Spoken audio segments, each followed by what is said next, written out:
Vamos começar o estudo de hoje da AGE Franca. Essa semana pululou aí na mídia,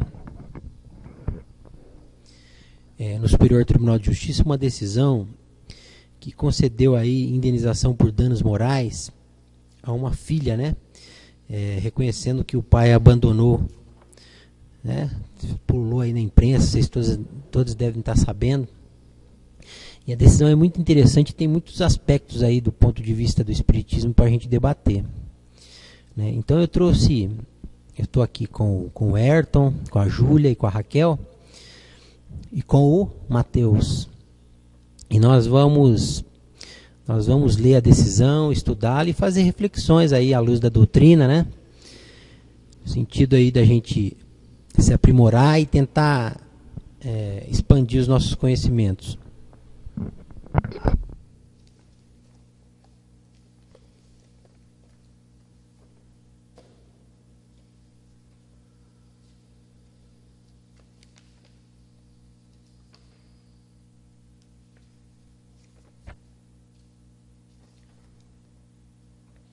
A proposta do nosso grupo agora é sempre trazer uma decisão judicial para debater aqui. Então, toda vez que vocês se depararem com uma decisão, o Ayrton aí no dia a dia da profissão, você é da área jurídica também? Não, mas tudo bem. Vendo alguma decisão que se acha que cabe um debate aí à luz da doutrina espírita, tragam para a gente, já manda por e-mail, a gente pesquisa a fonte, né? E traz, a gente lê e estuda e vai trazendo aqui o enfoque espírita, né? Ver quais assuntos que se enquadram aí para a gente tratar, que é muito interessante. A gente tem muito material assim e prático, né? Do dia a dia, né? Que a gente acha que o espiritismo está longe disso, muito pelo contrário, né? O espiritismo está presente em tudo, né? Vamos ler então. A proposta é a seguinte: aqui é debate. Nós vamos lendo, vamos parando um pouquinho, fazendo reflexões, né? Cada um lê um pouquinho. Eu vou começar lendo. Então é um recurso especial lá do STJ, né? Oi, tudo bom? Entra aqui. Senta mais perto dela, porque eu não trouxe cópia. Não, acho que eu tenho mais uma cópia. Pode entregar para ela. Eu trouxe 5 cópias, exatamente. Aí deu certinho. Então, eu esqueci o nome da doutora Karina. Você é advogada, né?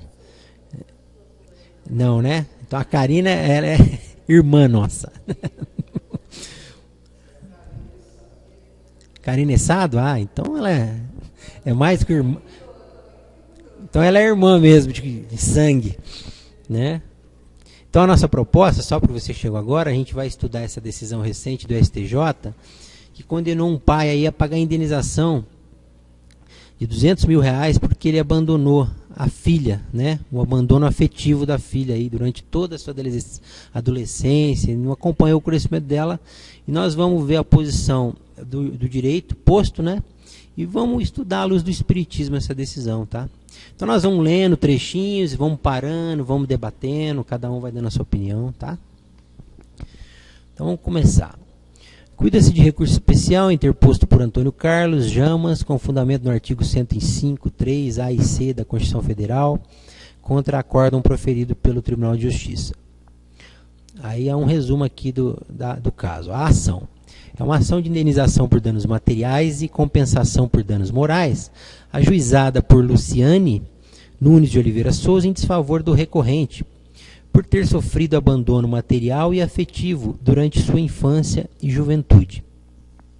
Então, na decisão lá de primeira instância, o juiz julgou improcedente o pedido, ao fundamento de que o distanciamento entre pai e filha deveu-se primordialmente ao comportamento agressivo da mãe em relação ao recorrente, nas situações em que houve contato entre as partes, após a ruptura do relacionamento ocorrido entre os genitores da recorrida.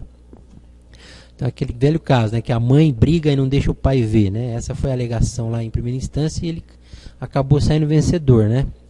Isso é muito comum, né? Os pais brigam e um não deixa ver o filho, às vezes a questão resvala aí num pedido de de regulamentação de visitas, né, e tudo mais. Mas no Tribunal de Justiça, lá, ó, reformaram aquela decisão e o tribunal deu provimento à apelação interposta pela recorrida, reconhecendo seu abandono afetivo por parte do recorrente, seu pai, fixando a compensação por danos morais em R$415 mil. Aí o resumo do julgamento é o seguinte, né? A indenização, danos morais e materiais, filha à vida de relação amorosa anterior, abandono moral e material, paternidade reconhecida judicialmente, pagamento da pensão arbitrada em 2 salários mínimos até a maioridade, alimentante abastado e próspero, improcedência, apelação, recurso parcialmente provido. Aí o pai, finalmente, né, depois de passar pelo Tribunal de Justiça, foi ao Superior Tribunal de Justiça, né, alegando lá a violação dos artigos 159, 186, 944, 1638 do Código Civil e divergência jurisprudencial, sustentando que não abandonou a filha, conforme foi afirmado pelo Tribunal de Origem, e ainda que assim tivesse procedido, esse fato não se reveste de ilicitude, sendo a única punição legal prevista para o descumprimento das obrigações relativas ao poder familiar, notadamente o abandono, a perda do respectivo poder familiar, conforme o artigo 1638 do Código Civil. Aduz ainda que o posicionamento adotado pelo Tribunal de Justiça de São Paulo diverge do entendimento do Superior Tribunal de Justiça para a matéria, consolidado pelo julgamento do RESP 757411 de Minas Gerais, que afasta a possibilidade de compensação por abandono moral ou afetivo.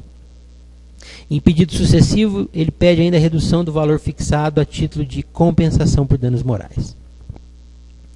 A filha contrarrazoou, né, reiterando os argumentos relativos à existência do abandono material, moral, psicológico e humano de que teria sido vítima desde o seu nascimento, fatos que por si só sustentariam a decisão do Tribunal de Origem quanto ao reconhecimento do abandono e a fixação de valor a título de compensação por dano moral.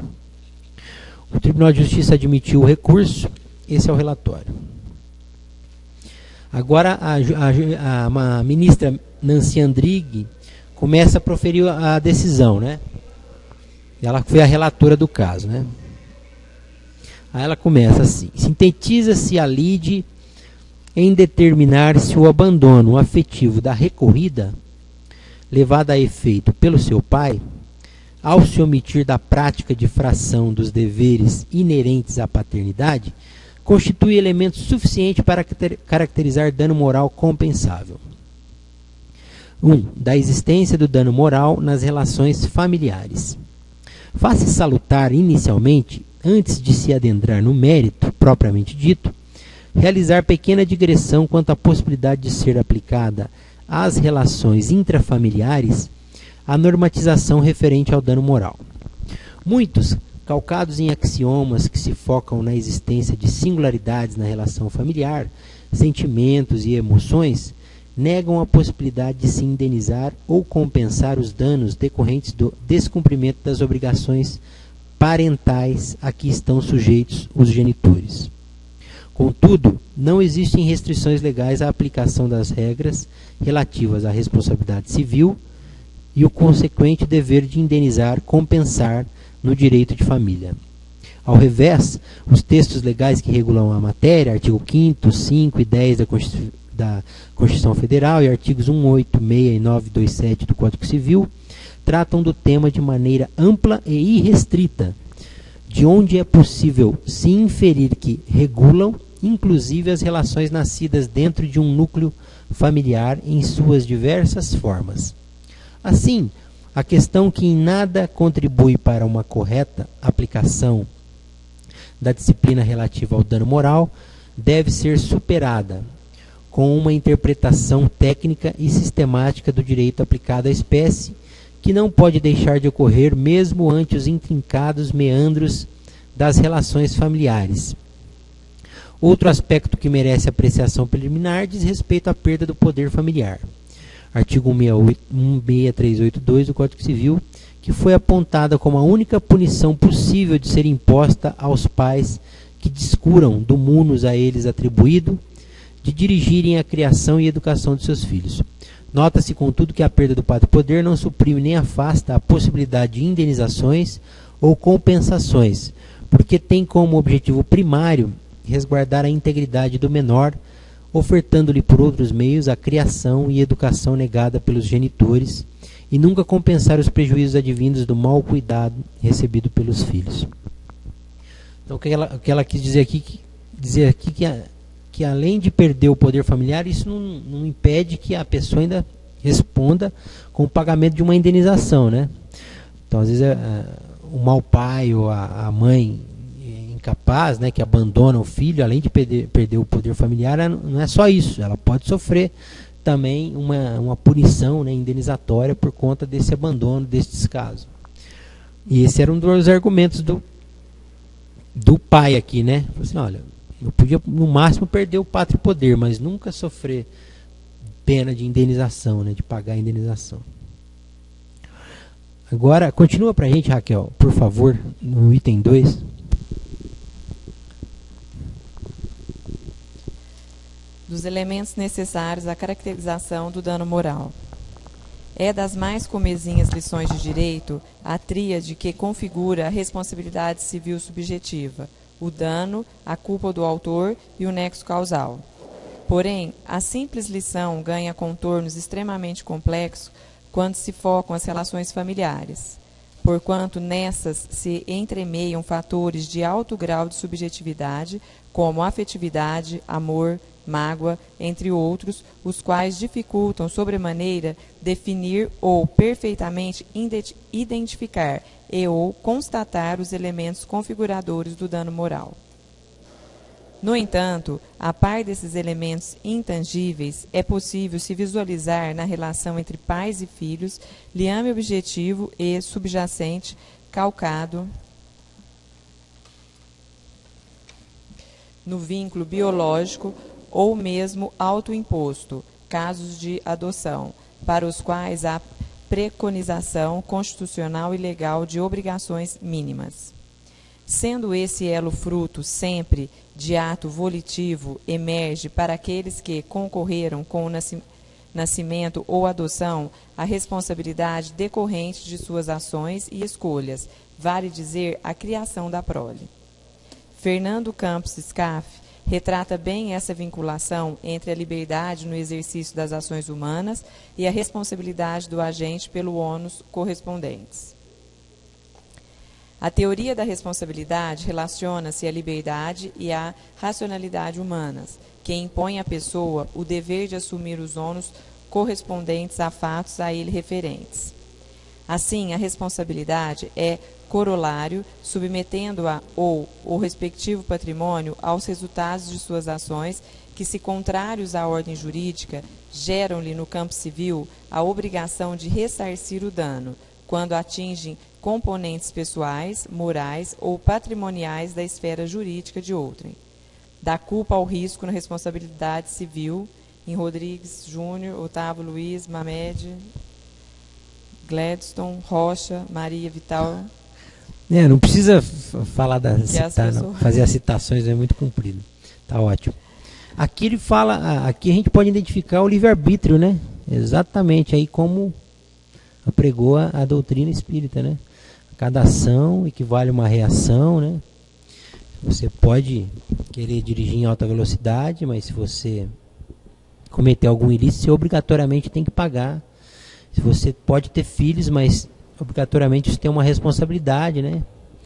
E na medida que você prejudica ou agride a esfera, ainda que moral, de qualquer ser humano, você tem que ser responsabilizado. Aqui a lei humana está em perfeita consonância com a lei natural, né? E também não deixa de citar a liberdade, né? E você tem a liberdade para escolher, né? A liberdade da escolha, né? Aí vai ficar lá. Porque também, se não tiver liberdade, não tem progresso, né? Se a gente ficar controlar o indivíduo em cada um dos seus atos, né? A gente não deixa ele evoluir, né? Não existe liberdade, progresso, se você não deixá-lo escolher, né? entre o bem e o mal, entre o certo e o errado, né? Porque é aí que ele vai estar trabalhando realmente o seu livre-arbítrio, né? Perfeito. Pode continuar. Sob esse aspecto, indiscutível, o vínculo não apenas afetivo, mas também legal que une pais e filhos, sendo monótono o entendimento doutrinário de que, entre os deveres inerentes ao poder familiar, destacam-se o dever de convívio, de cuidado, de criação e educação dos filhos, vetores que, por óbvio, envolvem a necessária transmissão de atenção e o acompanhamento do desenvolvimento sociopsicológico da criança. E é esse vínculo que deve ser buscado e mensurado para garantir a proteção do filho quando o sentimento for tão tênue a ponto de não sustentarem por si só a manutenção física e psíquica do filho por seus pais, biológicos ou não.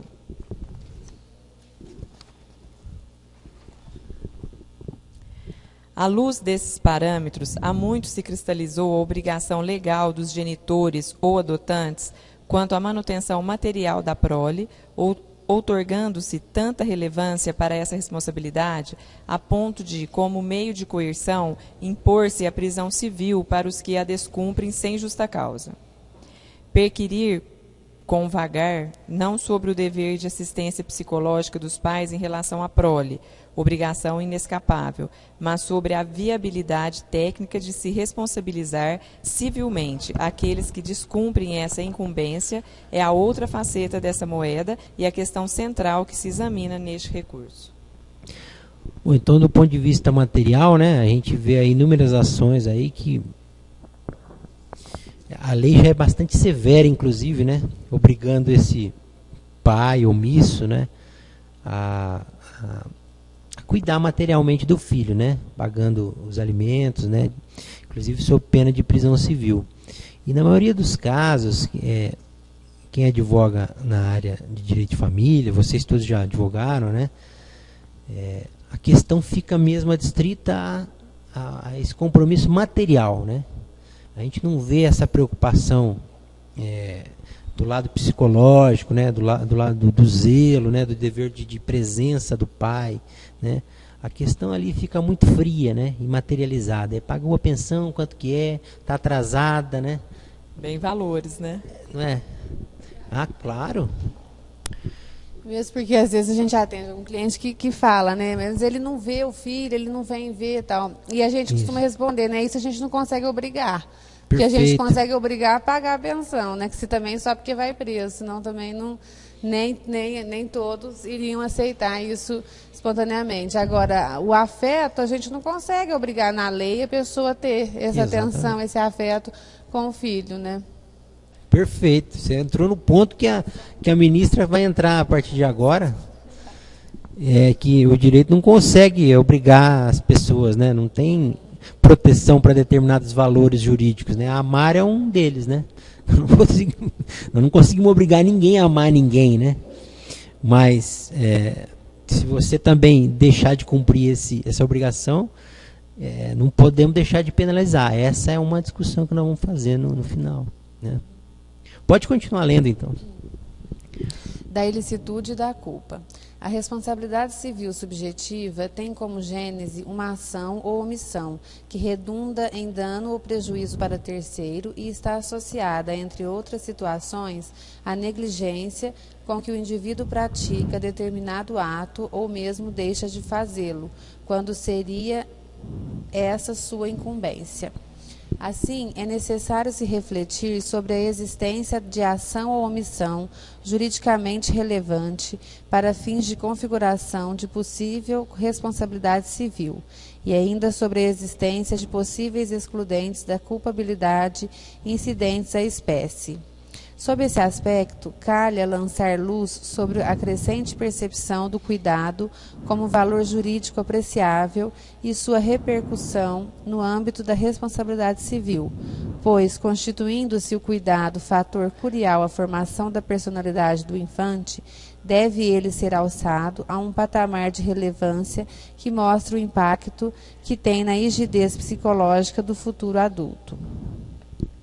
Nessa linha de pensamento, é possível se afirmar que, tanto pela concepção quanto pela adoção, os pais assumem obrigações jurídicas em relação à prole que vão além daquelas chamadas necessarium vitae. A ideia subjacente é a de que o ser humano precisa, além do básico para a manutenção, alimento, abrigo e saúde, também de outros elementos, normalmente imateriais, igualmente necessários para uma adequada formação, educação, lazer, regras de conduta e etc. Tânia da Silva Pereira, autora e coordenadora, entre outras, das obras Cuidado e Vulnerabilidade e o Cuidado como valor jurídico, acentua o seguinte: o cuidado como expressão humanizadora, preconizado por Vera Regina Waldo, não sei pronunciar Waldo, também nos remete a uma efetiva reflexão, sobretudo quando estamos diante de crianças e jovens que, de alguma forma, perderam a referência da família de origem. A autora afirma: o ser humano precisa cuidar de outro ser humano para realizar a sua humanidade, para crescer no sentido ético do termo. Da mesma maneira, o ser humano precisa ser cuidado para atingir sua plenitude, para que possa superar obstáculos e dificuldades da vida humana. Abrigo e alternativas de acolhimento familiar, em Pereira, Tânia da Silva, Oliveira, Guilherme deu cuidado como valor jurídico. Prossegue a autora afirmando ainda que Waldo alerta para atitudes de não cuidado ou ser descuidado em situações de dependência e carência que desenvolvem sentimentos tais como de se sentir impotente, ter perdas e ser traído por aqueles que acreditava que iriam cuidá-lo. Situações graves de desatenção e de não cuidado são relatadas como sentimentos de alienação e perda de identidade. Referindo-se às relações humanas vinculadas à enfermagem, a autora destaca os sentidos de desvalorização como pessoa e a vulnerabilidade. Essa experiência torna-se uma cicatriz que, embora possa ser esquecida, permanece latente na memória. O cuidado dentro do contexto da convivência familiar leva à releitura de toda a proposta constitucional e legal relativa à prioridade constitucional para a convivência familiar. Pode continuar? Pode. Vamos fazer uma paradinha para discutir essa questão. Tá vendo como é interessante que veio o julgamento e isso calha também com os objetivos da AGE, é isso mesmo, é dar trato jurídico a valores do espírito, da alma, né? Aqui a desembargadora fez questão de tratar disso, né? Em primeiro lugar, do cuidado, né? Do afeto, né? Vamos trazer isso relevante, né? Que isso é importante para o ser humano, ela vai discorrendo que isso é importante desde a infância, traz parecer de psicólogo, né? Trazendo essa questão humana mesmo para um julgamento que poderia ser simplesmente formal, né, e sem entrar nessa seara, né, falando, olha... Que a falta desses sentimentos deixa marcas, né, para o futuro dessa criança que vai ser um adulto depois, e que com certeza vai refletir, né, a falta de um pai, né, ou da mãe, no caso, que pra pode acontecer sempre, o contrário também, né, então isso reflete aqui, ela menciona também, né, das cicatrizes que ficam na vida da pessoa, né. Pois é, porque na verdade no direito a gente pode resolver as questões de qualquer jeito, para tudo nós temos argumento, até para a primeira decisão lá de primeira instância, nós temos argumento. O juiz da primeira instância, você não está aqui quando a gente leu, ele simplesmente indeferiu ou julgou improcedente a ação da moça aqui, alegando que porque o pai dela era brigado com a mãe não deixava ele se aproximar, né? E pronto, então ele não tem culpa desse afastamento, né, desse abandono, que foi forçado pela postura da sua ex-companheira, né? Pronto, achamos um argumento para julgar a causa? Achamos. Lícito, né? O Tribunal de Justiça poderia ter confirmado isso, né? Ou ele achou, exatamente. Mas isso não ficou fácil? Então a gente pode ou escolher o lado fácil, né? Eu vou fazer uma indagação. Eu acho que o nosso papel é ir mais a fundo. Eu digo assim para ele poderia, se esse argumento realmente é dele, ele poderia ter ido em busca do filho, né? Pois não é. Porque a mãe não deixava que ele vai simplesmente, então eu não vou procurar, né? Tem que lutar pelo filho, né? E a lei também dá instrumentos para ele fazer. Então. Né? Ele tinha pode... muitas formas, então ele aceitou a atitude Ele aceitou, da mãe, ficou. né? E geralmente assim, né? Os pais, você vê, na maioria dos... Gostaria de dar um relato assim pessoal, porque meus pais se separaram quando eu tinha 3 anos de idade. Então, meu pai marcava uma visita e não ia. Aí esperava contato telefônico. Marcava outro dia de me visitar, não ia. E eu ficava esperando, e aquilo ali, minha mãe, né, ficava maluca. E aquele foi se repetindo de uma tal forma que um certo dia, minha mãe mesmo estressou. Falou, ó, daqui você não vem mais. O dia que você quiser, você me fala que eu levo. Nunca mais ele procurou. Então, assim, se ele quisesse, ou aqui como no gênero, se os pais quisessem, se esse pai quisesse, ele poderia sim ter buscado formas de alcançar isso de forma simples. É uma coisa fácil de se obter. Agora, o que eu achei interessante aqui é esses valores que ela coloca, como educação e regras de conduta. Quer dizer, às vezes uma omissão sua nesse momento está fadado a criar uma pessoa, às vezes com um trauma tão grande, e sem esses 2 fatores, educação e regras de conduta, que vai complicar uma sociedade inteira. Que isso pode desencadear uma outra série de consequências. E quando ela fala aqui que fica latente, fica. Porque eu converso desse assunto várias vezes, isso já passou, graças a Deus não me fez falta. Certo. Mas fica latente. Não tem como você esquecer. Fica dentro, não sai. Você tem que ser muito elevado e muito superior para simplesmente deixar esse sentimento passar. Perfeito. Não tem raiva, não tem nada, mas está aqui dentro. E só por curiosidade, você não tem mais contato? Nunca mais teve? Nunca mais tive, ele faleceu o ano passado. Eu tive contato com ele quando ele quis cancelar o pagamento da pensão alimentícia. Nossa. Encontrei com ele no fórum. Então, assim, é uma coisa interessante. Só que quando ele ficou doente, eu não tive o carinho, o cuidado. Isso aconteceu assim, gerou tanta consequência que eu tive mais 3 irmãos. E eu não tenho contato com meus irmãos. Ah, entendi. Então, você fala assim, uma coisa levou a tantas outras. Então, acho que o STJ aqui está certíssimo em, pelo menos... Uma coisa mais engraçada, e não é engraçado e não é por acaso, que você veio aqui hoje. Exatamente. Para tratar de uma questão que ele não sabia. Não sabia mesmo. Né? Como a espiritualidade trabalha aí, né? Forte, né? E a gente né? Vai dar um exemplo concreto. E você vem aqui para trazer esse depoimento e sabe mais do que nunca do que está sendo tratado aqui na pele, né? Vivenciou isso. Isso vai enriquecer mais ainda o nosso estudo aqui de hoje. Então continua. Onde nós paramos? Não, agora a Júlia, né? Vamos por ordem assim de... Colhe-se tanto da manifestação da autora quanto do próprio senso comum que o desvelo e a atenção à prole não podem mais ser tratadas como acessórios no processo de criação, porque há muito deixou de ser intuitivo, que o cuidado, vislumbrado em suas diversas manifestações psicológicas, não é apenas um fator importante, mas essencial à criação e formação de um adulto que tenha integridade física e psicológica e seja capaz de conviver em sociedade, respeitando seus limites, buscando seus direitos, exercendo plenamente sua cidadania. Nesse sentido, cita-se o estudo do psicanalista Winnicott, relativo à formação da criança.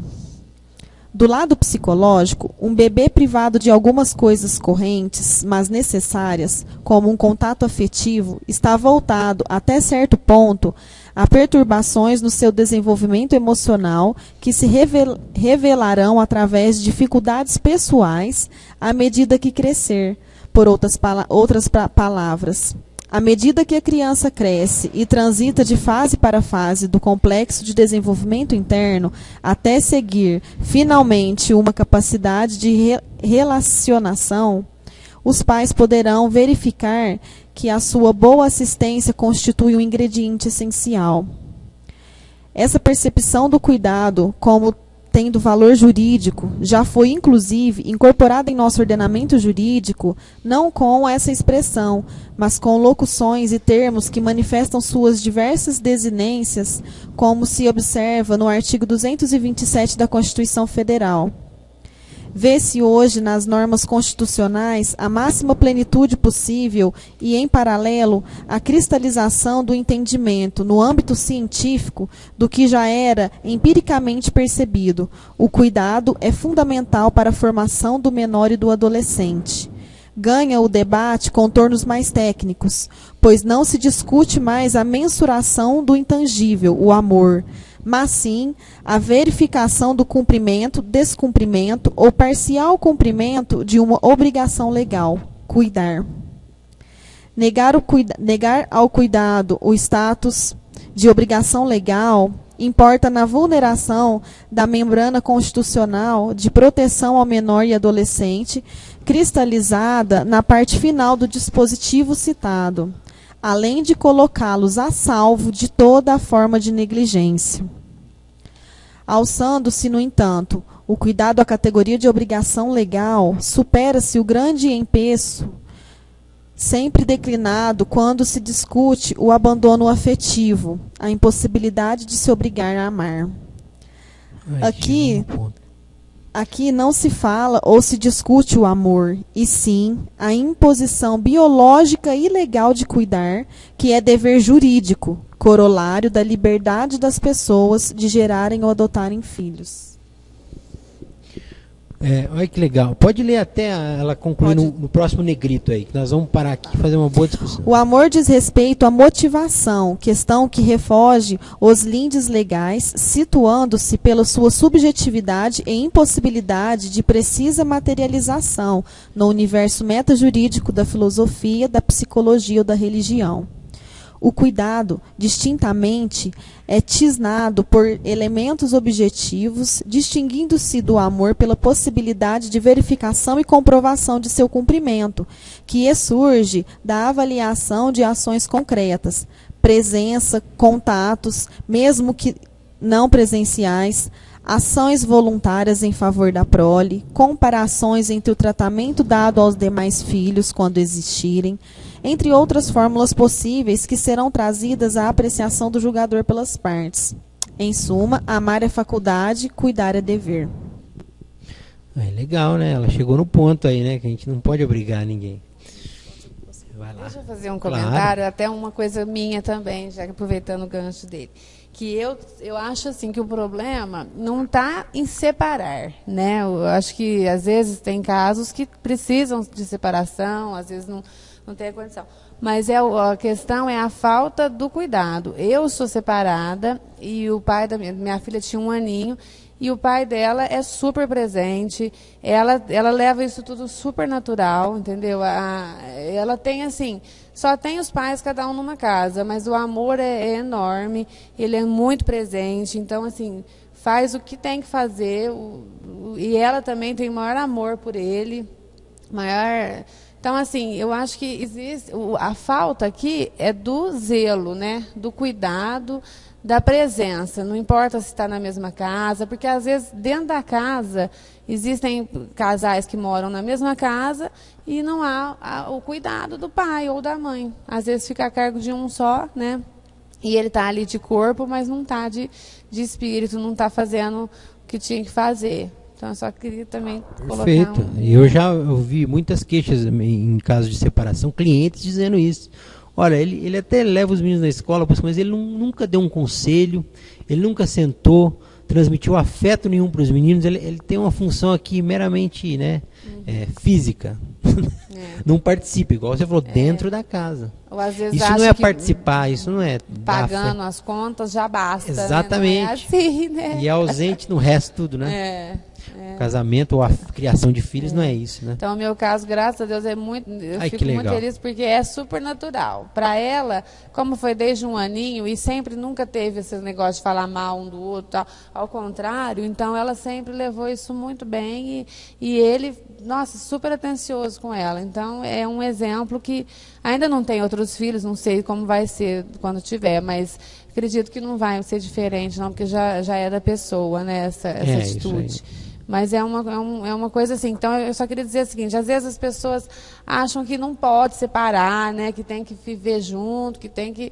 Né? Existem casos Às que. vezes é pior ficar junto. O meu caso foi melhor, porque a gente hoje tem uma relação muito boa que não tinha quando casou, né? Então, ficou melhor. Né? Maravilha. Ótimo depoimento. Bom, no meu caso, né, quando eu ouço essa história, eu não consigo deixar de notar a irresponsabilidade da mãe também.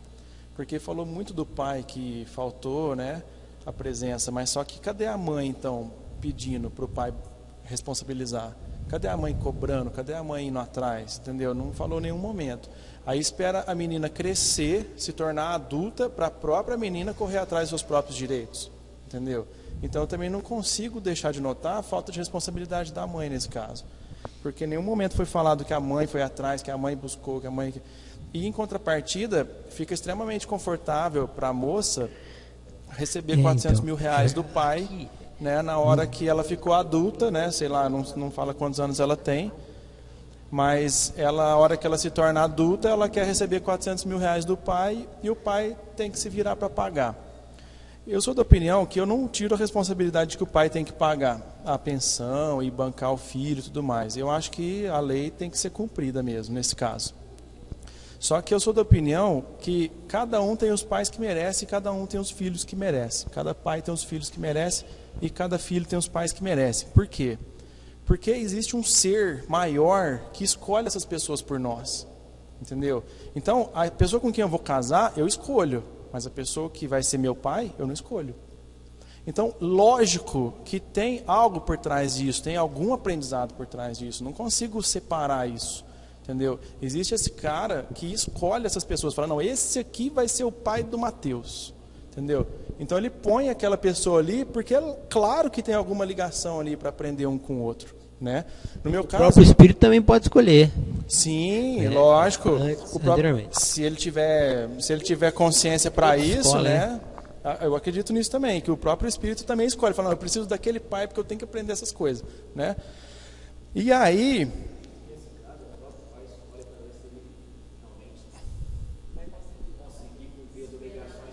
isso, e aí os dois vão evoluir com isso, né? E aí, o que acontece?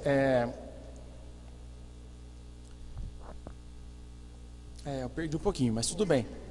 É isso que dessa forma que eu penso. Cada um, sim, da responsabilidade da mãe. E cada um vai ter essa pessoa que vai ensinar alguma coisa. No meu caso, por exemplo, eu vou falar da minha experiência depois, que os meus pais não se separaram e nunca foram presentes. Entendeu? Meus pais sempre foram casados, são casados até hoje. Lindo, maravilhoso para quem olha de fora. Só que eles trabalhavam muito. Eles achavam que eles tinham que trabalhar. Minha mãe era professora, ela achava que ela tinha que trabalhar nos 3 períodos para sustentar e para conseguir e tudo mais. E meu pai, na época, quando eu era criança, os professores ganhavam bem. Hoje o professor não é muito bem remunerado. Então minha mãe ganhava mais que meu pai, pra você ter uma ideia, no começo. Meu pai era bancário, entendeu? E aí o meu pai também, em contrapartida, se via na necessidade de trabalhar muito, porque a mulher dele ganhava mais que ele, né? Então ele pedalava, né? Sabe assim? Então, nessa brincadeira, eu cresci com a minha tia e com a empregada. Depois da minha tia, minha mãe teve mais 2 filhos, aí ficou chato de deixar 3 crianças com a minha tia, e ela contratou uma empregada, e a empregada que criou a gente. Você entendeu? Entendi. Então, no fundo, para mim, lógico, na minha infância foi terrível, porque esse abandono eu senti também, mesmo tendo meus pais unidos, né? Mas, em contrapartida, criou em mim muito mais responsabilidade. Hoje eu aprendi a buscar as minhas coisas, buscar meu trabalho, eu tomar conta de mim mesmo, entendeu? Eu que ganho meu dinheiro, eu que vou atrás das minhas coisas. Eu percebi que eu que tinha que me virar. porque eu nunca tive aquela pessoa que me amparasse, né? Então, assim, eu tenho 32 anos de idade e trabalho há 20 anos, né? Então, foi sempre assim. Por outro lado, foi muito bom e foi muito aprendizado, né? E é isso. Legal. Cada visão é uma, né? Você não é pai, né? Então, eu sou mãe, eu estou ouvindo você falar e estou me colocando no lugar da sua mãe, né? Que a gente trabalha tanto para dar um monte de coisa para o filho. Você quer pôr numa escola boa, você quer pôr naquilo, que a gente às vezes deixa, né, de lado algumas coisas. Então, é difícil conciliar tudo isso, né? Que a gente trabalha querendo poder ganhar, querendo poder dar um monte de coisa, porque quem não quer também, né? E acaba falhando do outro lado. Né? Mas às vezes, assim, não sei vocês, mas ouvindo você falar, você carregou isso, mas você soube fazer disso um lado bom. Que foi lá e se virou, né? Mas... Uns 4 anos de terapia. Então você realmente sentiu tudo isso. Sim, eu mergulhei dentro de mim, né? E fui escarafunchar, porque... Mas pelo menos procurou um caminho bom também, né? A religião dos seus pais. A religião é católica deles. Nessa época, não. Eu me tornei espírita depois que eu comecei a fazer terapia. Que aí eu fui conhecendo melhor. Entendi. Claro. Bom, tem a historinha do pai que trabalhava muito. É uma parábola, né? O pai trabalhava muito e ele tinha crianças pequenas, né? E quando ele saía de manhã, os filhos ainda estavam dormindo. E quando ele chegava à noite, os filhos já tinham ido dormir. Então ele nunca encontrava os filhos, né? Então ele combinou com as crianças o seguinte: falou assim, quando vocês forem dormir, vocês vão dar um nozinho no canto dos lençol da cama. E quando eu chegar, eu vou dar um beijo de boa noite em vocês e eu vou soltar o nozinho do lençol. Então vocês vão saber que eu passei por aqui. E assim ele fazia. Todo dia os filhos iam dormir, dava o nozinho lá no lençol da cama e o pai chegava, dava um beijo nos filhos que já estavam dormindo e soltava o nozinho do lençol da cama. Entendeu? E dessa forma ele se fazia presente todos os dias na vida dos filhos, né? Bom, primeiramente, boa tarde, desculpa o atraso. E aproveitando o gancho do assunto, acho que vale ressalvar também que a função do direito em si não é só resolver cada caso de uma forma genérica, mas justamente cada caso é um caso. Isso é o bonito do direito e é o bonito da própria vida. E ao passo que alguém pode se sentir abandonado, outro pode não se sentir abandonado da mesma forma. Às vezes o suprimento de algo material pode ter compensado essa falta do sentimento. Então o direito tem que reger pelo menos esse mínimo.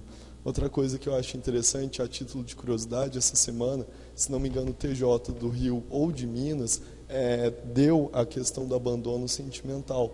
Deu uma indenização para a moça, o que eu acredito que não seja algo tão interessante. Porque como que a gente vai fazer um juízo de valor? Vai mensurar esse tempo que foi perdido ou não? Então, cabe aí nós, juristas, e até mesmo no caso como espíritas, buscar uma dosagem para não prejudicar ou ajudar aquele que se diz prejudicado, né?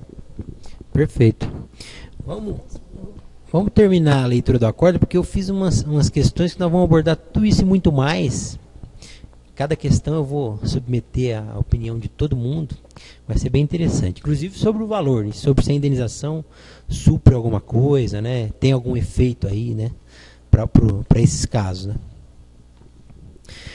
Então, o Ayrton, você vai continuar lendo, né? Aqui nós paramos no sublinhado, né? É. Então vamos lá. Em suma, amar é faculdade, cuidar é dever. A comprovação que essa imposição legal foi descumprida implica, por certo, a ocorrência de ilicitude civil, sob a forma de omissão, pois, na hipótese do non facere, que atinge um bem juridicamente tutelado, leia-se, o necessário dever de criação, educação e companhia, de cuidado, importa uma vulneração da imposição legal. Fixado esse ponto, impõe-se ainda, no universo da caracterização da ilicitude, fazer-se pequena digressão sobre a culpa e sua incidência à espécie. Quanto a essa monótono o entendimento de que a conduta voluntária está diretamente associada à caracterização do ato ilícito, mas que se exige ainda, para a caracterização deste, a existência de dolo ou culpa comprovada do agente em relação ao evento danoso. Eclipsa, então, a existência de ilicitude em situações que, não obstante possam gerar algum tipo de distanciamento entre pais e filhos, como divórcio, separações temporárias, alteração de domicílio, constituição de novas famílias, reconhecimento de orientação sexual, entre outras, são decorrências das mutações sociais e orbitam o universo dos direitos potestativos dos pais, sendo certo que quem usa de um direito seu não causa dano a ninguém. Não vou me arriscar. Não precisa ler, não. É. O latim já passou, né? De igual forma, não caracteriza a vulneração do dever de cuidado a impossibilidade prática de sua prestação, e aqui merece serena reflexão por parte dos julgadores as inúmeras hipóteses em que essa circunstância é verificada, abarcando desde a alienação parental, em seus diversos graus, que pode e deve ser arguida como excludente de ilicitude pelo genitor adotante que a sofra, como também outras, mais costumeiras, como limitações financeiras, distâncias geográficas, etc. Todas essas circunstâncias, e várias outras que se possam imaginar, podem e devem ser consideradas na avaliação dos cuidados dispensados por um dos pais à sua prole, frisando-se, no entanto, que o torvelinho de situações práticas da vida moderna não toldam plenamente a responsabilidade dos pais naturais ou adotivos em relação a seus filhos, pois, com a decisão de procriar ou adotar, nasce igualmente o indelegável ônus constitucional de cuidar. Apesar das inúmeras hipóteses que poderiam justificar a ausência de pleno cuidado de um dos genitores em relação à sua prole, não pode o julgador se olvidar que deve existir um núcleo mínimo de cuidados parentais com o menor, que, para além do mero cumprimento da lei, garantam aos filhos, ao menos quanto à afetividade, condições para uma adequada formação psicológica e inserção social. Assim, cabe ao julgador ponderar, sem nunca deixar de negar efetividade à norma constitucional protetiva dos menores, as situações fáticas que tenham à disposição para seu escrutínio, sopesando, como ocorre em relação às necessidades materiais da prole, o binômio necessidade-possibilidade. Pode continuar? Continua. Quem não leu ainda? Os dois, começa, leu mais uma parte, depois o... Do dano e do nexo causal. Estabelecida a assertiva de que a negligência em relação ao objetivo dever de cuidado é ilícito civil, importa, para a caracterização do dever de indenizar, estabelecer a existência de dano e do necessário nexo causal. Forma simples de verificar a ocorrência desses elementos é a existência de laudo formulado por especialista que aponte a existência de uma determinada patologia psicológica e a vincule, no todo ou em parte, ao descuidado por parte de um dos pais.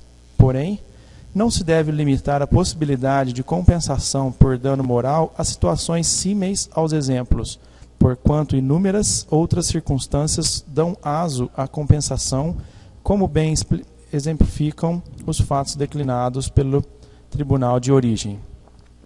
Aqui, não obstante o desmazelo do pai em relação à sua filha, constado desde o forçado reconhecimento da paternidade, apesar da evidente presunção de sua paternidade, passando pela ausência quase que completa de contato com a filha e coroado com o evidente descompasso de tratamento outorgado aos filhos posteriores, a recorrida logrou superar essas vicissitudes e crescer com razoável aprumo a ponto de conseguir inserção profissional, constituir família, ter filhos, enfim, conduzir sua vida apesar da negligência paterna. Entretanto, mesmo assim, não se pode negar que tenha havido sofrimento, mágoa e tristeza, e que esses sentimentos ainda persistam por ser considerada filha de segunda classe. Esse sentimento íntimo que a recorrida levará ad perpetuum é perfeitamente apreensível e surge, inexoravelmente, das omissões do recorrente no exercício de seu dever de cuidado em relação à recorrida, e também de suas ações que privilegiaram parte de sua prole em detrimento dela, caracterizando o dano in re ipsa e traduzindo-se, assim, em causa eficiente a compensação. Dessa forma, está consolidado pelo tribunal de origem ter havido negligência do recorrente no tocante ao cuidado com a sua prole recorrida. Ainda, é prudente sopesar da consciência do recorrente quanto às suas omissões da existência de fatores que pudessem interferir negativamente no relacionamento pai-filha, bem como das nefastas decorrências para a recorrida dessas omissões. Fatos que não podem ser reapreciados na estreita via do recurso especial. Dessart impede considerar existente o dano moral pela concomitante existência da troika que a ele conduz: negligência, dano e nexo. Isso, está terminando, né? Vamos terminar, para depois a gente debate. Do valor da compensação. Quanto ao valor da compensação por danos morais, já é entendimento pacificado neste tribunal que apenas excepcionalmente será ele objeto de nova deliberação no STJ, exurgindo a exceção apenas quanto a valores notariamente irrisórios ou exacerbados.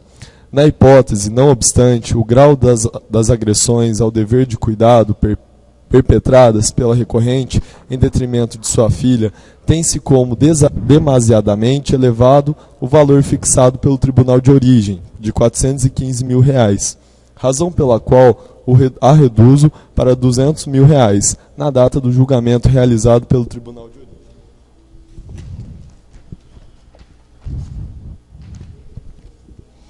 Em 26 de novembro de 2008. STJ, folha 429, corrigido desde então. Forte nessas razões, dou parcial provimento ao recurso especial apenas para reduzir o valor da compensação por danos morais, mantidos os ônus sucumbenciais. Muito bem. Agora eu pergunto para vocês, para a gente iniciar um debate aqui sobre este caso. Muito interessante. A moça postulou e conseguiu a indenização. Eu perguntaria a vocês, 200 mil reais, isso vai fazer com que o pai dela mude de pensamento, né? Ou se aproxime dela, né? Isso vai ter algum efeito para esse pai, né? Eu acho que até piora, né? Ele vai ter que pôr a mão no bolso, né? 200 mil reais, embora seja abastado aqui, como eles declararam aqui, né? Um homem de posses. Então, do ponto de vista prático, né? O que a gente se extrai desse caso? Isso vai ter algum efeito, né, no relacionamento dos dois? Bom, eu acredito que dos dois não tem, Rogério. Mas eu acredito que hoje, como a consciência jurídica da população é muito grande, a repercussão de um caso como esse pode vir a forçadamente mexer com o psicológico dos pais, sabe? Um precedente como esse, acredito que tem assim força de levar os pais a refletir, porque o fato deles saberem, por exemplo, que a possibilidade de prisão no caso de alimento é o que faz eles pagar, e o fato deles saberem que uma decisão nesse sentido pode obrigá-los a indenizar um valor estratosférico como esse, que não é qualquer um que tem 200 mil reais, né? Então acredito que o reflexo disso, a importância de uma decisão como essa, será os reflexos que ela pode ocasionar. Isso aqui é o passo que pode ocasionar tanto uma reflexão para os pais, também pode ocasionar uma abertura um pouco exagerada por parte dos filhos dito abandonados em tentar, numa bacia das almas, buscar em aquele que você não tem um afeto, que você não conviveu desde sua criação, uma mera forma, já que a justiça provê, de você ganhar um dinheiro facilmente ilícito, e no caso legal. E isso pode gerar aí, uma certa indústria de novas ações para simplesmente objetivar dinheiro. Que o dano que já foi, no caso, causado pela falta da presença nunca vai ser restituído, infelizmente, né? Nesse sentido, também a lei tem que punir os interesseiros e aventureiros, né, que usem disso, né, só para conseguir um dinheiro aí.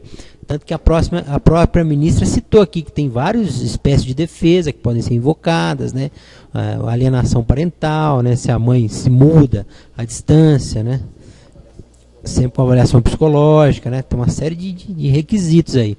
E também ninguém entra, se o pai não tiver dinheiro, ninguém entra contra ele, né, você diz, então. Dá licença, mas é justamente assim, grosseiramente falando, né, que a gente ouve, queria ver se ele fosse um pipoqueiro, se ela ia atrás dela, se ela iria ter sentido tanto essa falta desse afeto que ela foi aqui em 415 mil reais.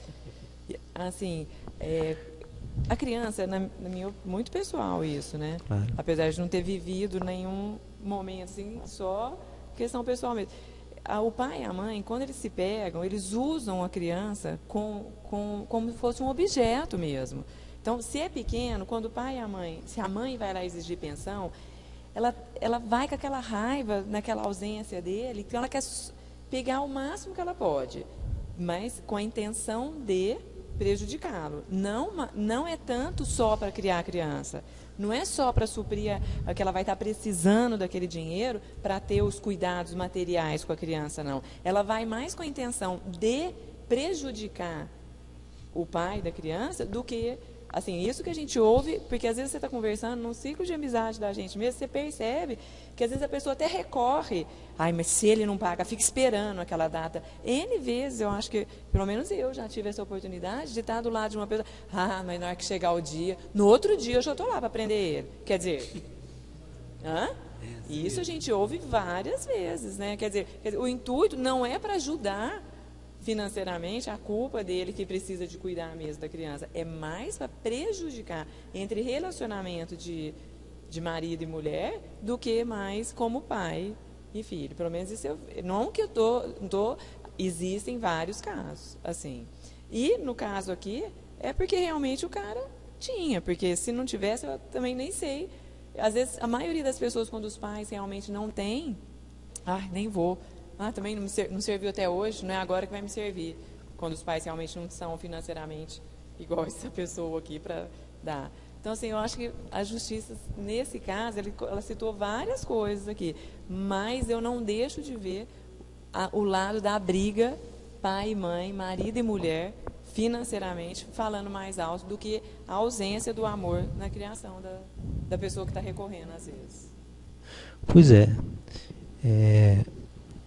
Na doutrina dos espíritos aqui, na questão 208, né, os espíritos ensinam aqui que os pais têm por missão desenvolver o progresso dos seus filhos, né, cuidar da educação, né, é fundamental, né, essa missão dos pais, né. Aí um colega aqui da arte do Espírito Santo, advogado, ele apreciando essa questão também durante a semana, né, aí ele fez a seguinte indagação, né, ele falou assim, olha, mas 200 mil reais a filha abandonada não faz justiça, né, a esse pai, né, e também tirar dinheiro dele para quem tem muito, né, no que isso vai ter? Bom, mas aí nós entramos já na questão dos mecanismos da lei divina, né, porque a lei humana ela é limitada mesmo, o que ela pode fazer é isso, né. Qual que seria então o caráter pedagógico, né, de uma punição dessa para toda a sociedade, né? Acho que é isso que tem que ser relevante, né?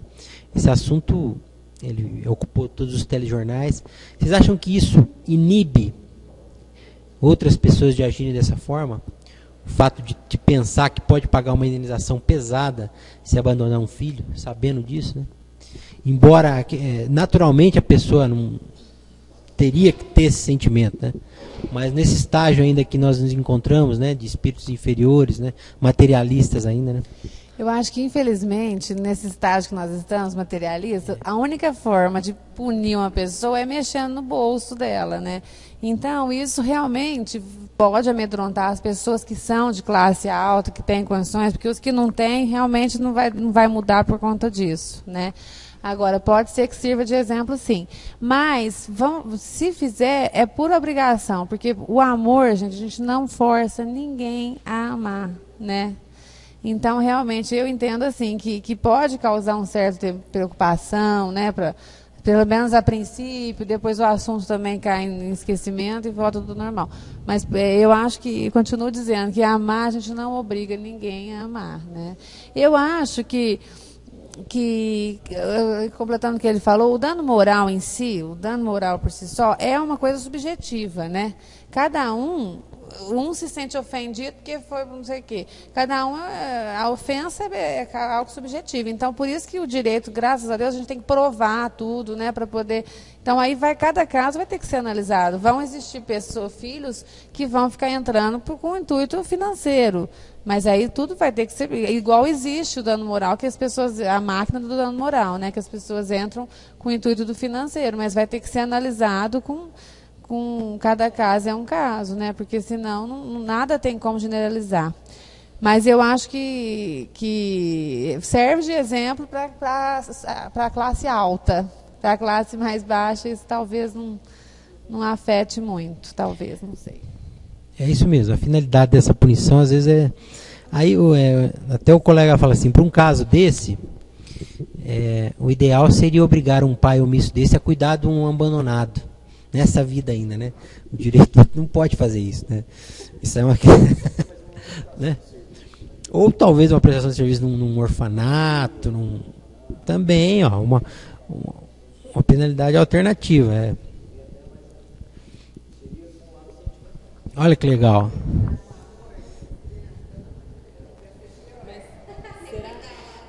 Vamos obrigar.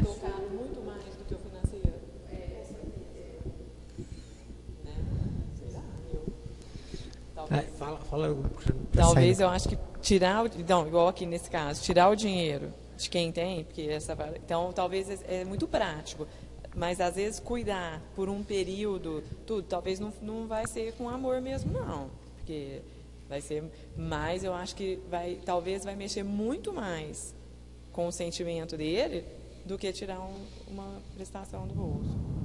Não sei. Para quem tem, né? Porque também eu não estou vendo o lado da Luciana.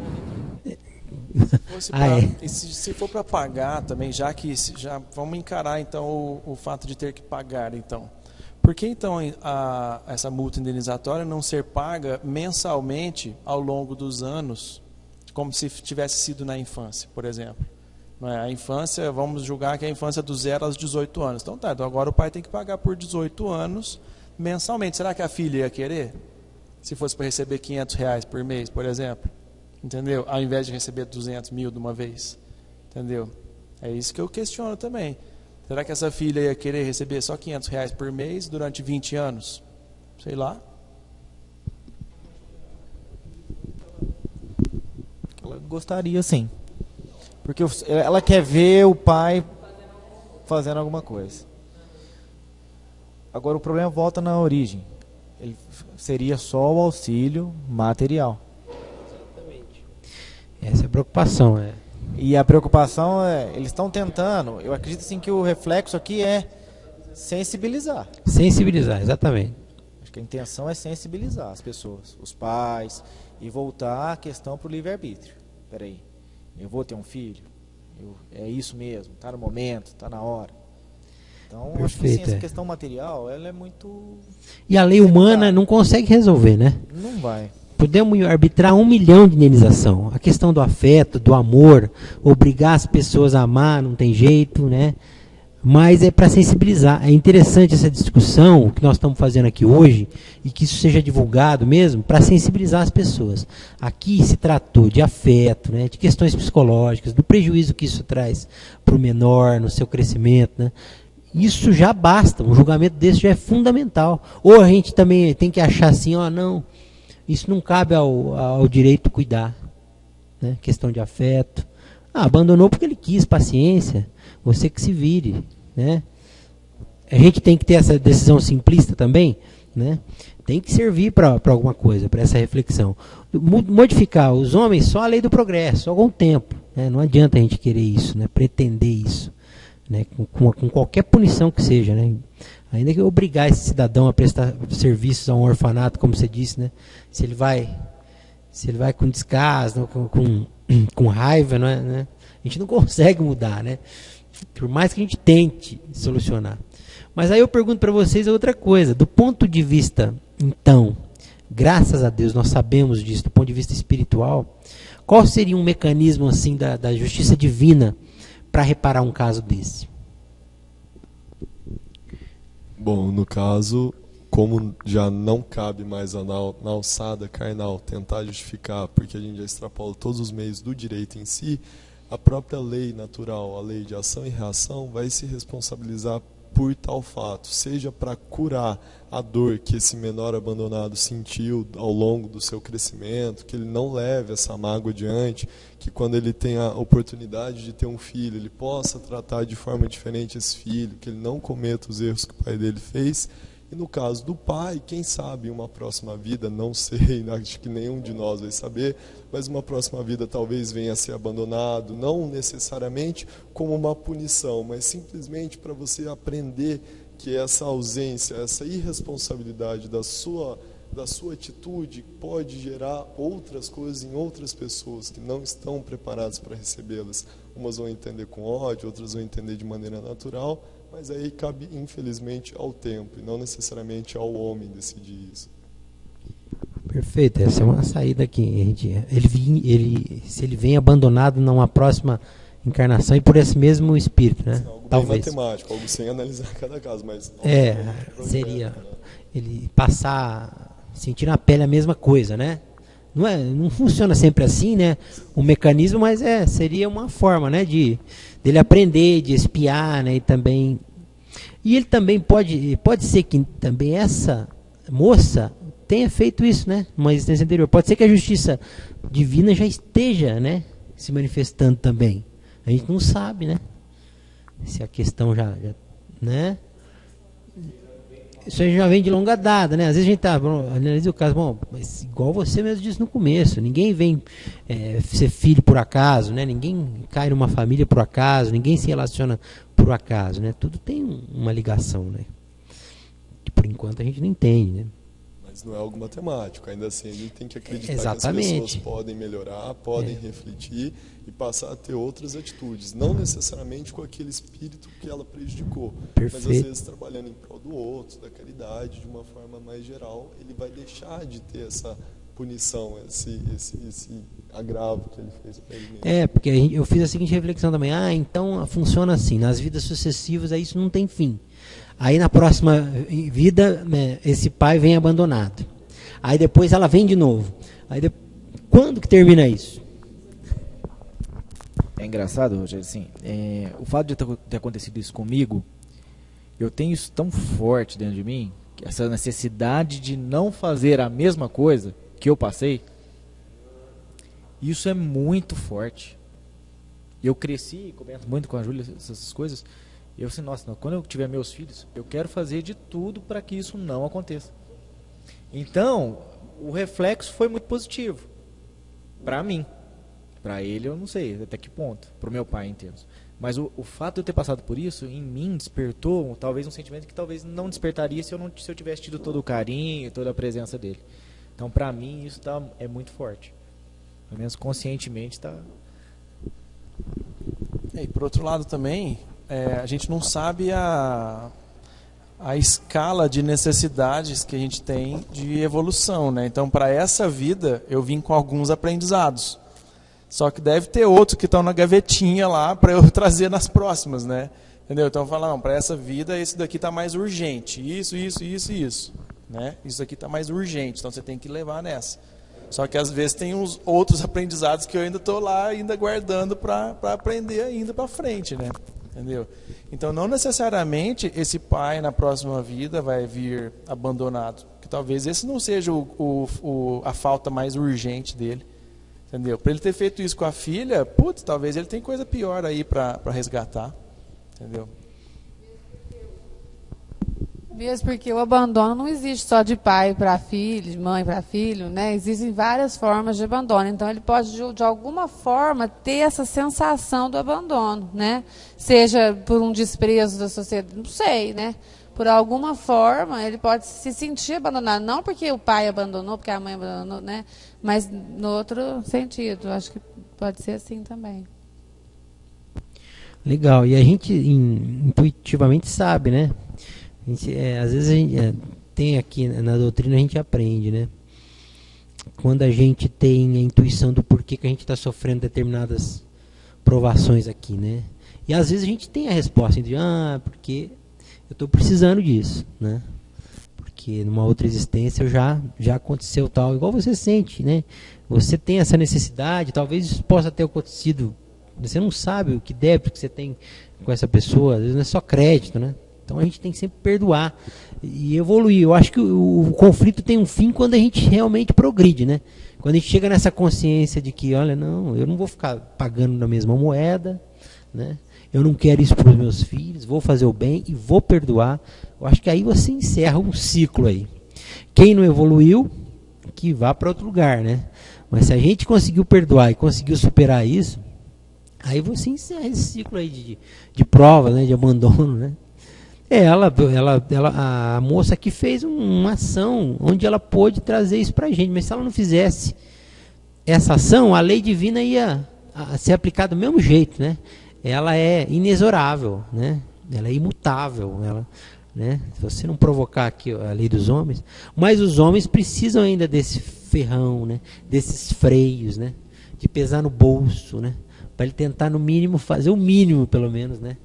Para chegar nessa lei divina. É o caso, por exemplo, aí por isso que a gente tem que ter essa esperança, né? De que na medida que o espírito evolui, ele consegue eliminar esse ciclo. Aí no livro aqui no Código Penal da Vida Futura, é muito interessante. A gente fala exatamente isso.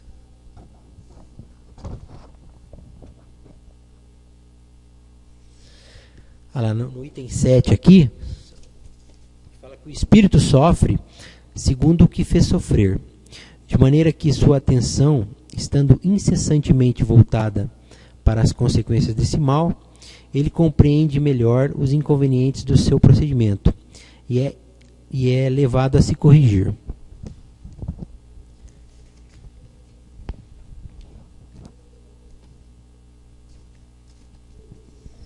Depois, no 17º, a questão do arrependimento, ela fala o seguinte, que também faz cessar esse ciclo, né? O arrependimento pode ocorrer em qualquer lugar e tempo. Se ele for tardio, o culpado sofre por mais tempo. A expiação consiste nos sofrimentos físicos e morais que são a consequência da falta cometida, seja desde a vida presente, ou seja após a morte, na vida espiritual, ou ainda numa nova existência corpórea, até que os traços da falta tenham desaparecido. A reparação consiste em praticar o bem para aquele mesmo a quem se fez o mal. Aquele que não repara os seus erros nesta vida, por fraqueza ou má vontade, tornará a encontrar-se numa outra existência com as mesmas pessoas que ofendeu e em condições escolhidas por ele mesmo para poder provar-lhes o seu devotamento, fazendo-lhes tanto bem quanto o mal que havia feito. Nem todas as faltas acarretam um prejuízo direto e efetivo. Nesses casos, a reparação se realiza fazendo-se o que se deixou de fazer, cumprindo-se os deveres que foram negligenciados ou desprezados, as missões em que se tenha falido, praticando-se o bem reparador do mal que se fez. Isso quer dizer, sendo humilde quando se foi orgulhoso, bondoso quando se foi duro, caridoso quando se foi egoísta, benevolente quando se foi maldoso, trabalhador quando se foi preguiçoso, útil quando se foi inútil, temperante quando se foi dissoluto, bom exemplo quando se foi mau e assim por diante. É dessa maneira que o espírito progride, tornando proveitoso o seu passado. Então a lei natural ela regula a questão, né, com tranquilidade, né, isso. Mas é interessante a gente trazer esses aspectos humanos para o julgamento, inclusive no trato com o nosso cliente, né? Porque o que se resolve, né, para essa moça aqui? Falar para ela que os 200 mil vai resolver o problema dela? De forma alguma, né? fica latente, como o Ayrton disse, você mesmo disse, né? Isso você sente e vai sentir para sempre os efeitos disso, né? Mas nem por isso você vai se deixar vencer, você vai, né, progredir com o perdão, né, com a tolerância.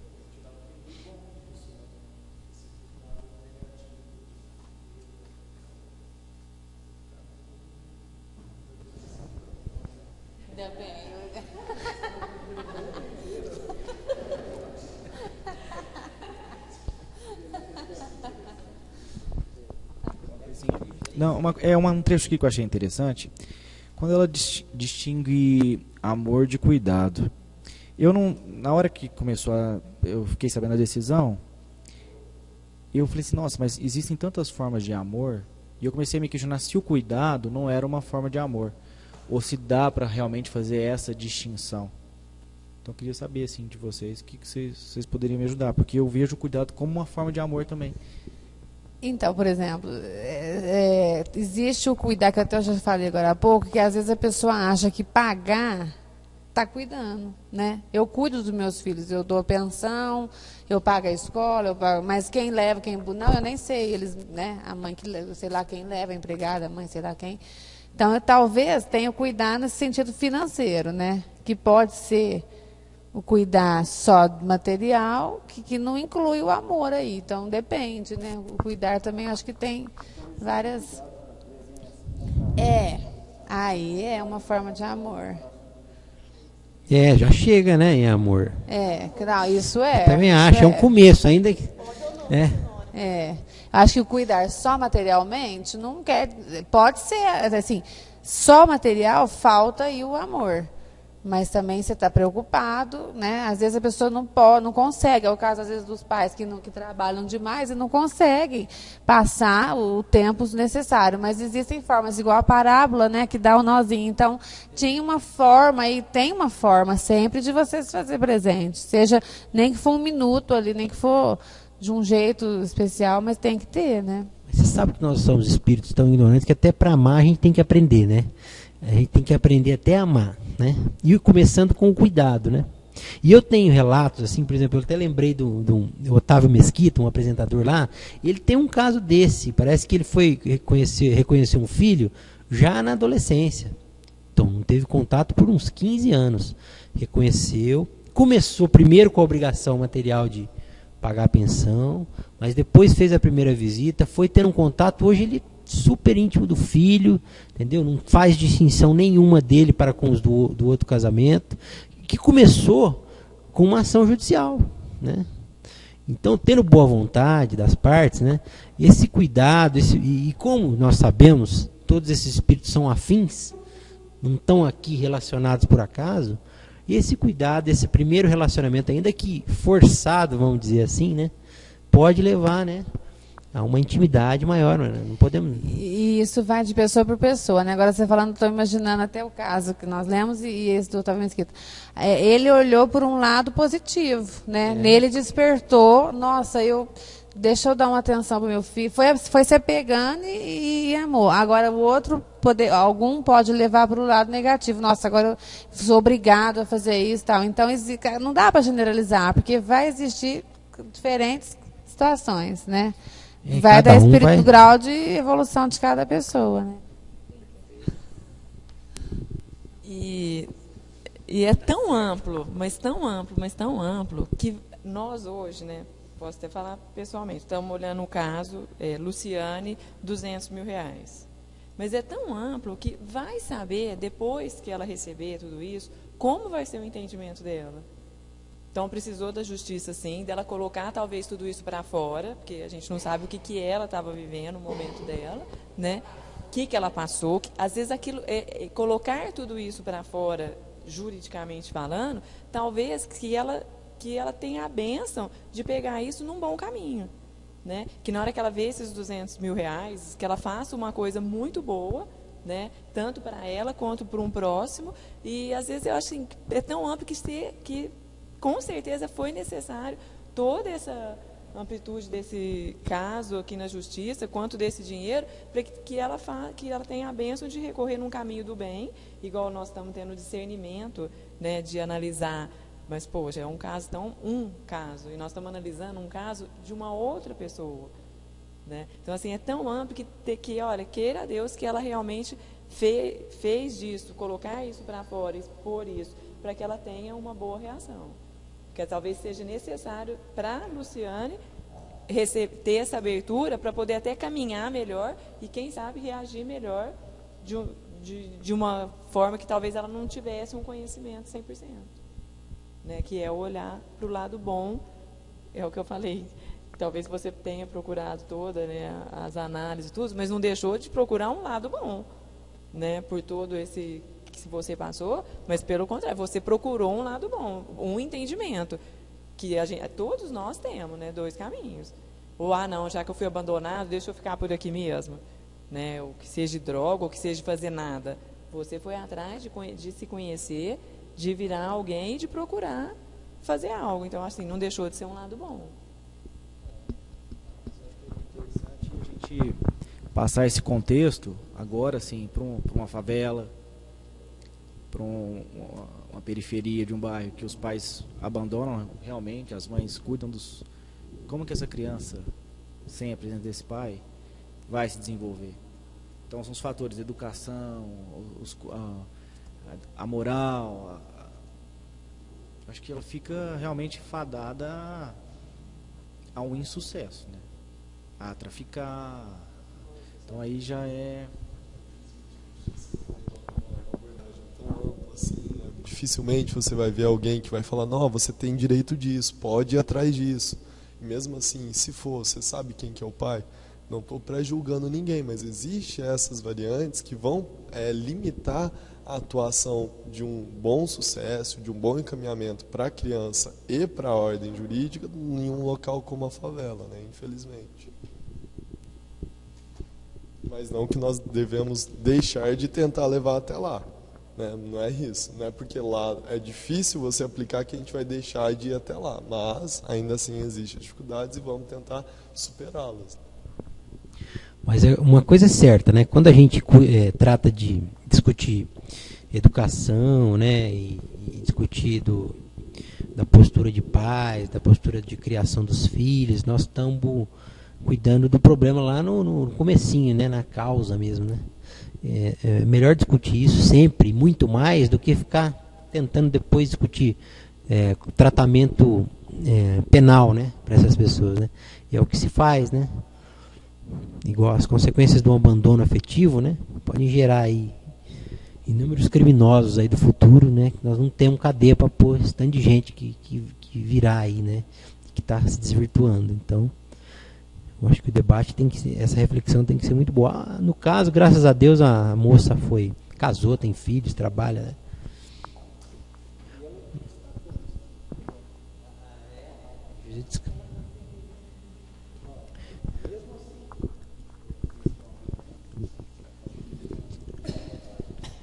Então dá até uma impressão, né? A gente não sabe, não lê pensamento, mas dá uma impressão que a busca dela não era do dinheiro, propriamente dita. Uma impressão, né?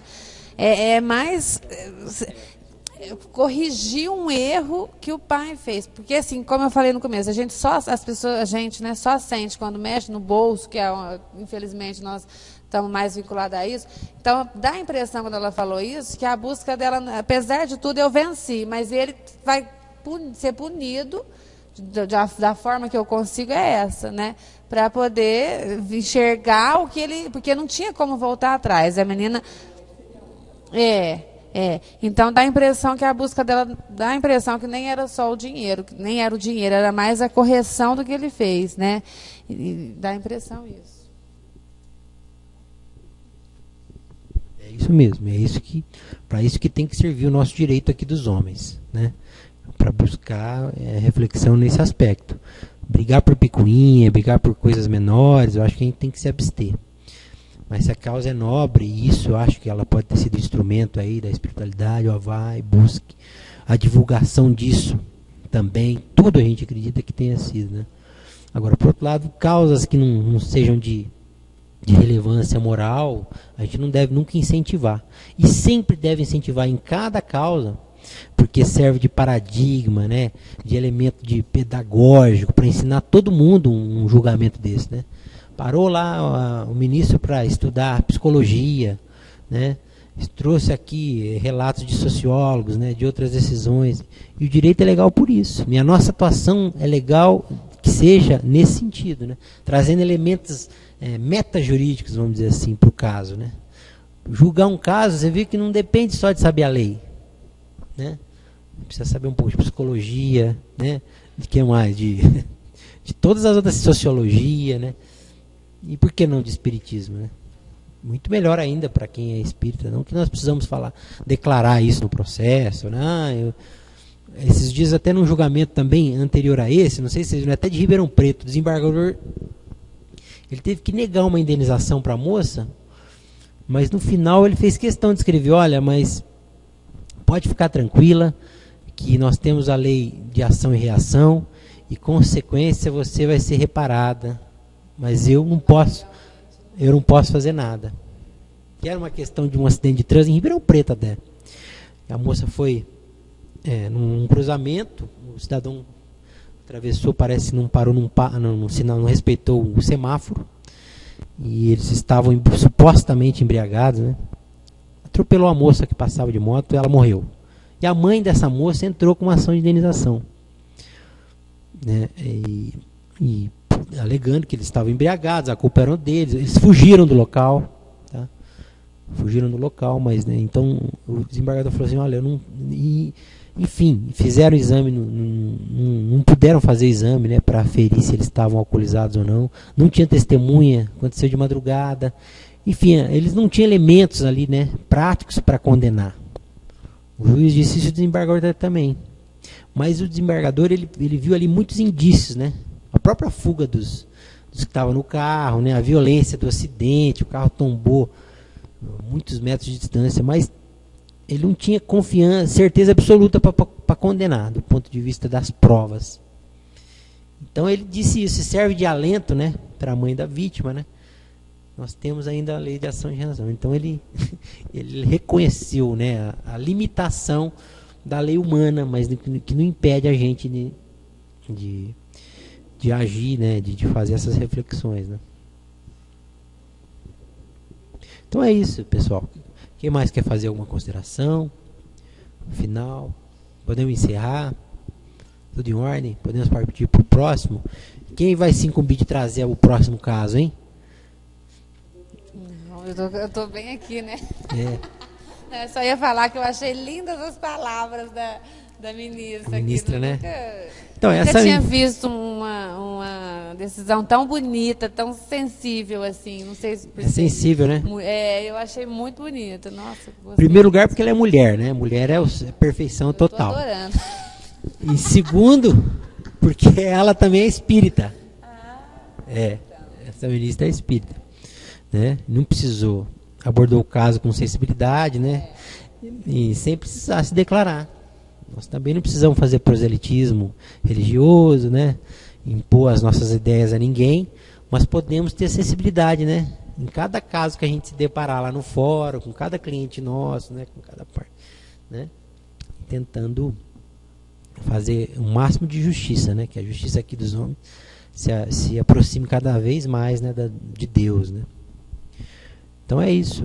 Então eu convido a todos para o nosso próximo encontro, que não deve ser no primeira semana de junho, porque nós temos o Conjuresp, o segundo Conjuresp, Congresso Jurídico Espírita do Estado de São Paulo, que vai ser em Campinas, né? Vai ser do dia 7 ao dia 8. De 7 a 9 de junho, próximo, né? Sexta, sábado e domingo. Não. Quinta, sexta, sábado. Porque parece que sexta é feriado, né? Quinta é feriado, né? E sexta também vai emendar. E eu ia até perguntar, vai ter algum grupo daqui de Franca, assim, você sabe? Alguma coisa assim, que vai junto para participar? Bom, não vai, mas A gente contar, se eu tenho interesse. Vocês vão, né? Eu tenho interesse. Vai sim, né? Eu tenho interesse, Não, você participou do primeiro, né? Ah lá, ele participou, ele deve... Então depois a gente Vai lá fazer, vai ser muito interessante. O primeiro foi ótimo e esse também vai ser muito interessante. O tema é direitos constitucionais e espiritismo, né? Então nós podemos marcar para o primeiro sábado, para o segundo sábado, que seria... Ah, não, então nós podemos... Então vamos fazer no primeiro. Porque aí o outro é quinto, então, com o Juresp é O outro quinto. já é o evento. Aí eu pediria a vocês que... Então é esse mesmo. Primeiro é dia 2. Quem conseguir trazer um caso para a gente debater, entendeu? Temos um mês aí, né? E toda semana aparece um. Pode ser de direito trabalhista, comercial, quer dizer, o espiritismo pode ser enfocado em cada um deles, né? Que tem essas... Quem conseguir um caso, né, que me passe um e-mail, inclusive eu já posso até repassar para todo mundo, a gente estuda ele antes, né? Aí cada um pode até fazer uma pequena pesquisa lá, esse item aqui do Livro dos Espíritos se enquadra, olha que legal esse debate, né? Porque a gente vai para a internet, grava, vai para o YouTube, a gente divulga para todo mundo esse debate, né? Mais ideias vão surgindo, né? E eu quero o e-mail de todo mundo para a gente fazer uma rede aqui, né? Para a gente mantendo contato e fortalecendo cada vez mais esse grupo aqui, né? Que é um núcleo da AGE São Paulo, né? Esse tipo de estudo acontece em Araraquara, Ribeirão Preto, São José do Rio Preto, todo mês também. Aqui já faz tempo que tem? Começou recente. Então nós retomamos há 2 meses. Na verdade a AGE São Paulo nasceu de um grupo aqui em 2002. Aí parou porque nós fomos cuidar de fundar a associação, né? Então... fundamos a associação em São Paulo e depois agora que nós estamos de novo retomando esse grupo que foi um embrião assim, né, da AGE São Paulo. Já estudamos um livro,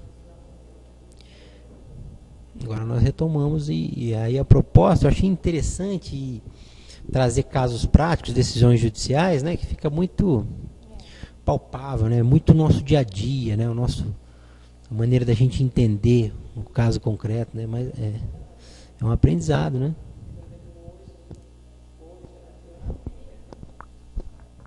É um testemunho mesmo. Eu não via essa ação financeira como eu vou estar saindo daqui hoje vendo, que no momento realmente era a única coisa que ela estava podendo fazer para chamar a atenção de um sentimento.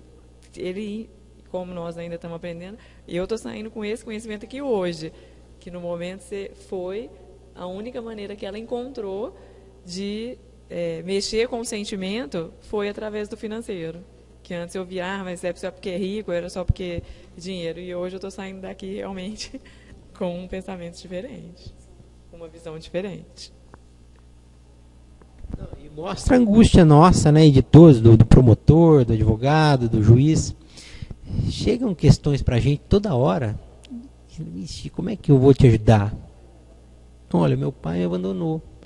O que o senhor pode fazer para reparar? Né? Aí nós vamos julgar o que nós vamos fazer para ajudar essa moça. É justo o pedido dela, né? A gente se depara, é justo isso? O que o direito tem de ferramentas para lidar com esse tipo de causa, né? Como é que eu posso ajudá-la? Né? Eu vi uma entrevista de um desembargador uma vez, e ele disse que ele faz o seguinte, acredito que ele seja espírita também, porque pelo que ele falou assim, primeiro eu decido o que é certo, o que é justo. Depois eu procuro na lei alguma forma de adequar aquilo ali. Pois é, interessante isso. Às vezes você sabe... É verdade, né? Primeiro que depois a gente tem jeito de encaixar a lei, né? E graças a Deus a lei humana tem trazido cada vez mais contribuição, né, da lei natural, né? Temos agora, foi positivado lá o conceito de boa-fé, né? Agora boa-fé objetiva está lá no Código Civil, né? Se você fizer um contrato, você pode ter assinado, mas se tiver uma fé, um prejuízo para uma das partes ali, ele pode ser anulado, né? Então, nós vamos... Inclusive tem um vídeo aqui já, né? Tem um vídeo, já falamos disso, né? Tem o DVD, tem um DVD para vender. boa-fé objetiva, né? Com o princípio... humano, né? Então nós estamos albergando na nossa lei humana esses princípios, né? Agora vamos pôr esse também, né? E ela disse que esse do cuidado, ele está implícito, né? Ele não está ainda expresso, né? De alguma norma da Constituição a gente vê que o cuidado tem que existir, mas a tendência é a gente ir positivando isso. Então tá bom, podemos encerrar, pode contar com todos vocês aí então no primeiro sábado de junho, tá? E aí quem ouviu, vê um caso aí já fala para eu já fixar ele, porque eu acho que não dá pra gente discutir mais de um, né? A gente discute um caso, né? Debate, né? Me mandem por e-mail para eu já, tá bom? Quero a ajuda de vocês aí pra gente.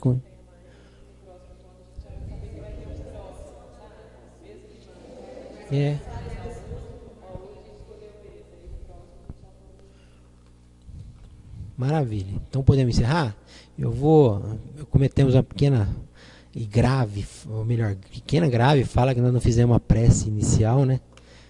Começamos aí, até porque por conta das câmeras, né? Mas vamos corrigir essa falha. Vamos elevar o nosso pensamento a Deus. Agradecer profundamente por essa oportunidade de reflexão, né? De disposição para o trabalho, né? No bem. E pelas inspirações, né? Que a gente tem no dia a dia. Pedindo cada vez mais disciplina para que possamos ser intuídos de toda essa orientação da espiritualidade, para que possamos fazer boas obras no trabalho, nos posicionarmos de acordo com as providências, né, e permissões da divindade, buscando o bem para todos, na nossa família e ajudando a sociedade no progresso. Em primeiro lugar, sempre nos ajudando no progresso moral e espiritual. Agradecemos a espiritualidade, a Nosso Senhor Jesus, comandante da terra, que possamos continuar esse trabalho com muita força e paz. Assim seja.